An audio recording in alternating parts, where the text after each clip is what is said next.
hapon. Ulan ngayong hapon.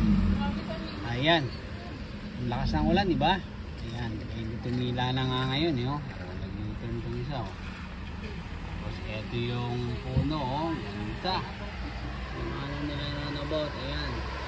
Malinaw na malinaw na cotton na talaga. Ayan.